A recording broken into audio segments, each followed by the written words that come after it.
여러분 반갑습니다. 오늘 방송을 시작하겠습니다. 퇴직연금제도 다시 한번 해볼까요?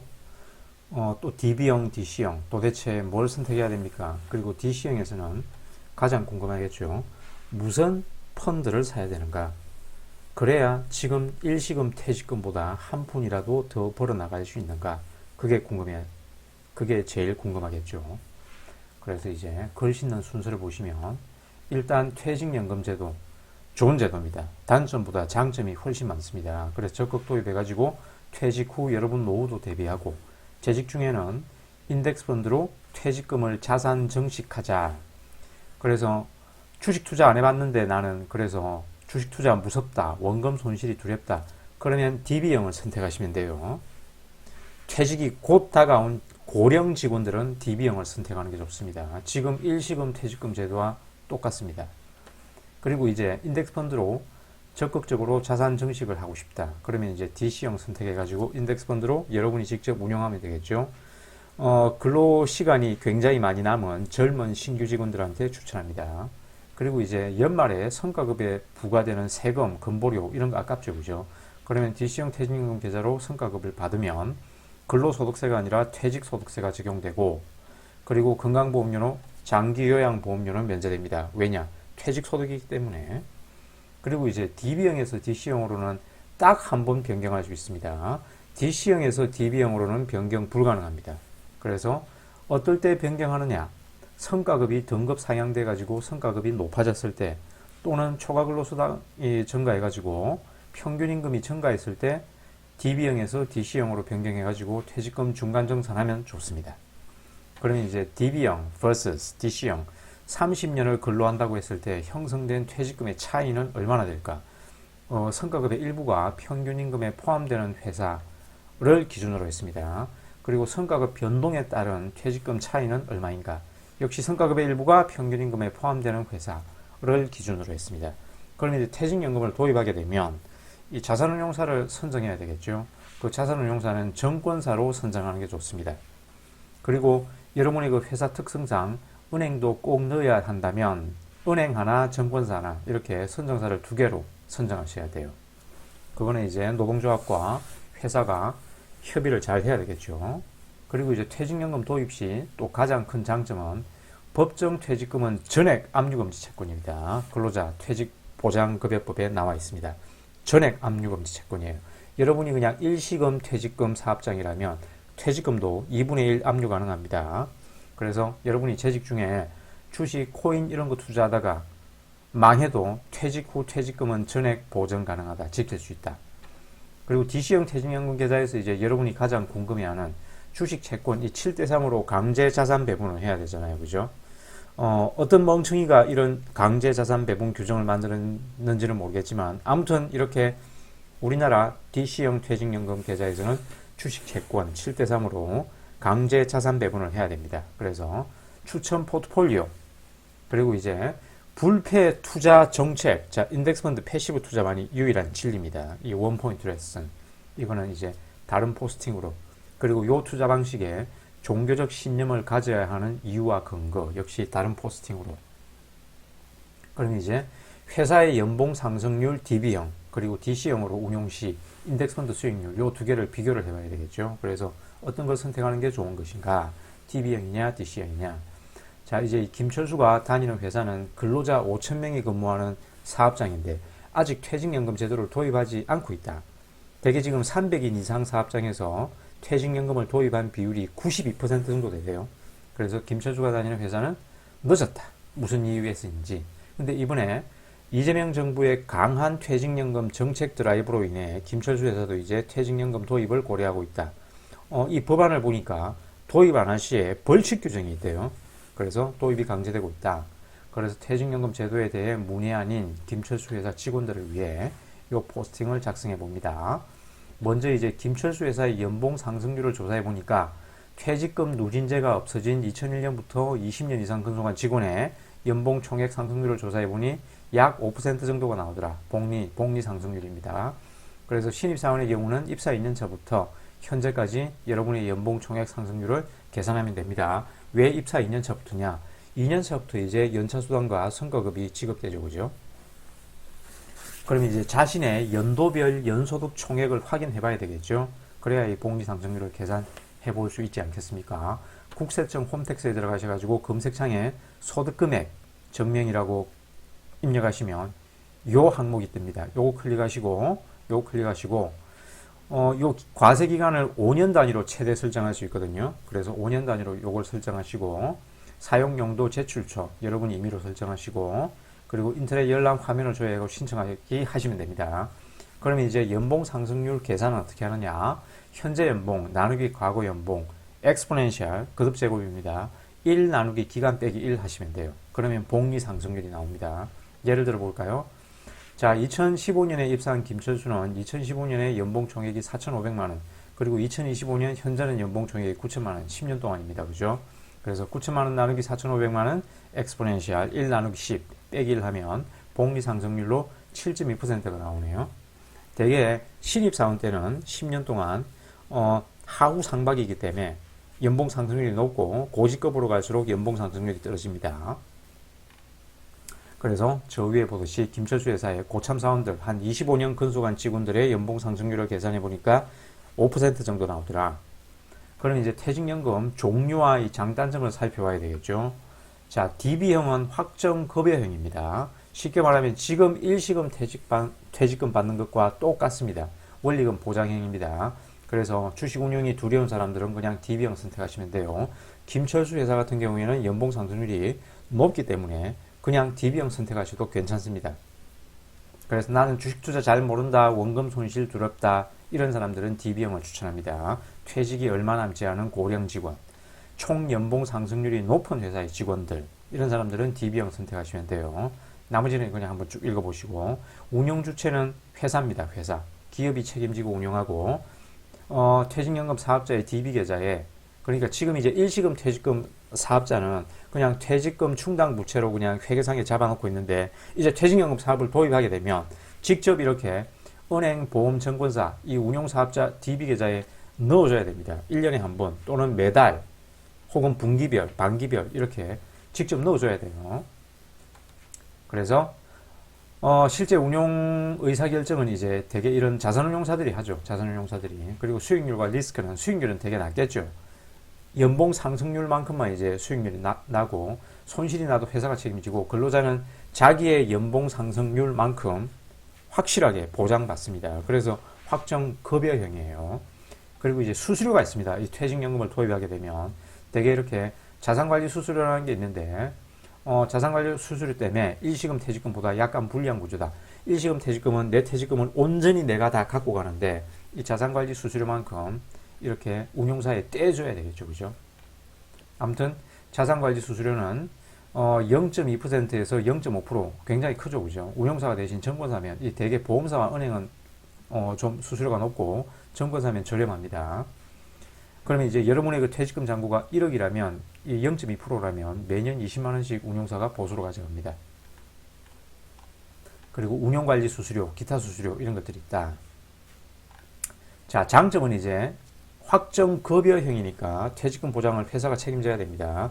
연봉 상승률만큼 회사가 책임져야 돼요. 그리고 단점은 이제 연봉 상승률이 작은 그런 회사 같은 경우에는 퇴직금 증가 폭이 제한되겠죠. 그죠? 그리고 또 회사가 재무적으로 위험하면 직업 불안한 이런 가능성도 있는데, 아무튼 뭐 여러분이 회사 재무가 탄탄하면 뭐 이런 단점은, 소멸되겠죠. 그리고 이제 DC형은 확정 기여형입니다. 여러분이 직접 운용해야 됩니다. 여러분이 직접 운용해야 돼요. 그래서 이제 인덱스 펀드로 운용할 경우 30년 퇴직금 차이가 저 DB형하고 2배 이상 벌어질 수 있다. 아까 김철수 회사 같은 경우에는 연평균 연봉 상승률이 5% 정도 5% 정도라고 그랬잖아요. 그죠? 하지만 이제 DC형을 선택해 가지고 내가 직접 인덱스 펀드로 운용할 경우 수익률이 10%가 됐다. 그럼 이 DB형과 퇴직금이 2배 이상 벌어질 수도 있습니다. 그래서 이제 연간 부담금을 개인 계좌에 넣어주는 거는 같고 근로자 개인이 이제 직접 운용해야 되니까 수익과 손실의 책임도 여러분 책임입니다. 누가 운용하나? 내가 직접 운용해야 됩니다. 근로자 개인이 직접 운용해야 되고 DB보다 운용이 훨씬 자유로운 대신 함부로 이렇게 도박처럼 운용하다가는 여러분이 그 주식 투자하듯이 일반 계좌에서 주식 투자 사고 팔고 그렇게 운용하다가는 퇴직금 다 날려먹는 수도 있습니다. 반드시 인덱스 펀드 패시브 투자가 진리다 라는 종교적인 신념이 있어야 돼요. 회사는 이제 기여금 입금만 하고 여러분이 직접 운용한다. 되게 이제 ETF형 퇴직연금 가장 좋은 방법은 인덱스 펀드와 채권 이렇게 강제적인 자산 배분을 해야 된다 그랬죠. 그죠? 이렇게 10년 이상 투자하게 되면 S&P 500 인덱스 펀드만 투자해도 이렇게 자산 배분하는 것보다 수익률도 높고 표준 편차, 변동성도 떨어져요. 하지만 어떤 멍청이가 이 제도를 설계 했는지 모르겠지만 이렇게 강제적으로 위험자산 70, 안전자산 30으로 강제적으로 자산 배분을 하도록 설정해 놨습니다. 어쩔 수 없이 이렇게 주식채권 7대3으로 우리도 자산 배분을 해야 된다. 그래서 수익률과 리스크는 근로자 개인 책임이다. 잘 굴리면 DB형보다 훨씬 많이 퇴직금이 늘어날 수도 있고 못 굴리면 손실도 가능하다. 그래서 잦은 매매를 하시면 안 됩니다. 인덱스펀드 패시브 투자는 인덱스펀드를 사두고 buy, hold forever입니다. 여러분이 이제 퇴직 후에 생활비가 필요할 때 그 인덱스펀드를 팔아서 생활비로 쓰는 거예요. 그리고 수수료 구조. ETF가 운용 보수가 가장 저렴하죠. 그죠? 그래서 ETF를 하는 게 좋습니다. ETF를 투자하기 위해서는 운용사가 증권사가 들어와야 된다. 그리고 운용관리 수수료, 자산관리 수수료 이런 것들은 요즘 고객 유치를 위해서 면제해주는 증권사도 있습니다. 그러니까 회사와 노동조합이 운용사 선정할 때 이런 증권사와 협의를 잘 해야 되겠죠. 그래서 DB형, DC형 요약은 정리한 거니까 그냥 한번 읽어보시고, 그럼 이제 어떤 경우에 DB형이 유리한가? 이렇게 연봉 상승률이 높은 대기업, 공기업 직원들이 좋습니다. 그래서 연봉 상승률이 저 김철수 회사처럼 5% 이상 되면 DB로 가만히 놔두는 것도 좋습니다. 그래서 여러분의 그 회사 연봉 상승률 확인 방법은 아까 설명했죠. 국세청 홈택스 들어가셔서 이렇게 조회해 보시면 됩니다. 쭉 내리겠습니다. 그럼 이제 어떤 경우에 DC형이 유리한가? 젊은 근로자, 퇴직기간이 많이 남았다, 근로시간이 많이 남아있는 이런 젊은 근로자, 그리고 연봉 상승률이 높지 않은 중소기업, 그리고 투자 이해도가 나는 굉장히 높다. 인덱스펀드 수익률, 백테스팅을 해보고 몬테칼로 시뮬레이션을 해봐도 인덱스펀드 수익률이 연봉 상승률을 이길 수 있더라. 이런데 확신을 갖는 사람, 이런 사람들은 DC형이 유리하겠죠. 그래서 이렇게 DB형과 퇴직금 차이가 2배 이상 벌어질 수 있다. 인덱스펀드 패시브 투자로 운용을 잘 하면. 그러면 이제 DB형과 DC형 이 비교를 한번 해볼까요? 평범한 경우 김철수가 30년 동안 DB에 가입했어요. DB에 연봉 상승률은 5%다. 그럼 31세 김철수 신입사원 입사 2년차 연봉은 연차수당 이자 성과급이 포함돼가지고 4,500만 원이라고 그랬죠. 30년 근속 후 정년퇴직할 경우 퇴직금이 얼마 될까? 퇴직금 산정의 평균임금은 어떻게 산정하느냐? 퇴직 직전 3개월분의 임금 총액 나누기 3 플러스 연차수당 나누기 12 플러스 성과급 나누기 12. 자, 김철수 회사는 성과급도 평균임금에 포함돼요. 자, 이렇게 해야 되는데 계산의 단순화를 위해서 그냥 연봉 총액 나누기 12 하겠습니다. 입사 2년차 연봉은 4,500만 원이고 30년 후에 연봉 총액은 요 곱하기 1 플러스 5% 엑스포넨셜 30년 하면 되겠죠. 그러면 30년 후에 연봉 총액은 1억 7,600만 원이 되고 나누기 12 하니까 평균임금 1개월분의 평균임금은 1,470만 원이 되네요. 그럼 여기에 곱하기 근속연수 30년 하면 되겠죠. 그래서 DB형의 퇴직금은 4억 4,100만 원이 된다. 근데 이제 김영희는 똑같은 회사인데 DC로 선택을 하고 인덱스 펀드로 운용했어요. 30년 동안 매년 초에 이 회사는 이제 1년에 한 번 평균임금을 DC 계좌에 넣어주나 봐요. 매월 초에 1개월분의 평균임금을 DC 계좌로 받아서 인덱스 펀드로 운용하는 경우 CAGR 연봉리 수익률이라고 생각하시면 돼요. 10%로 산정하겠습니다. 아래 포트폴리오 몬테칼로 시뮬레이션 30년 운용했을 때 중위 50분위 수익률이 15.76 나오거든요. 주식 채권으로 자산 배분을 하는데도. 자, 주의 잘 읽어보셨죠? 자, 이런 시뮬레이션이 실제 수익률을 보장하지는 않습니다. 자, S&P 500의 35%, 나스닥 100의 35%, 그리고 안전자산 30%는 주식 채권 비중이 8대2인 펀드로 이렇게 운용했을 때 몬테칼로 시뮬레이션 중위 50분위의 수익률은 15.76% 나오네요. 그러면 이제 김영희의 30년 후 DC형 퇴직연금의 최종 자산은 10억 2,700만 원이네요. 거의 2.3배 차이가 벌어지네요. 김철수보다. 요 엑셀 시트, 파이썬 코드,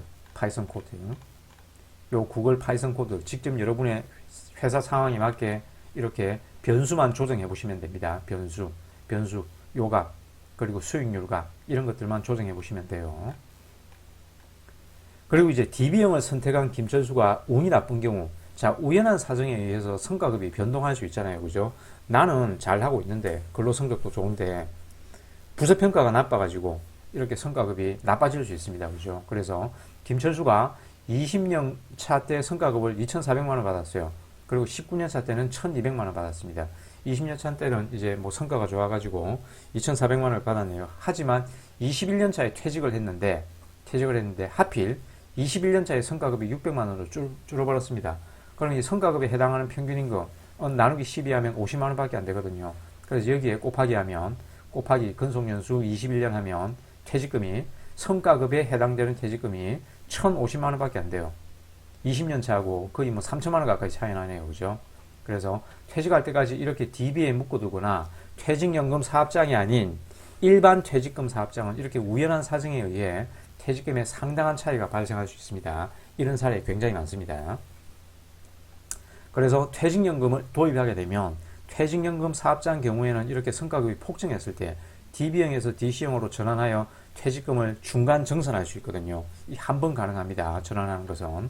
그래서 DB형에서 DC형으로 변경해가지고 근속연수 20년 차 때 김철수의 회사의 평가급 지급표는 다음과 같을 때, 그리고 평가금 역시 매년 평균 5% 상승한다고 가정할 때 이렇게 성과급이 차이가 난다.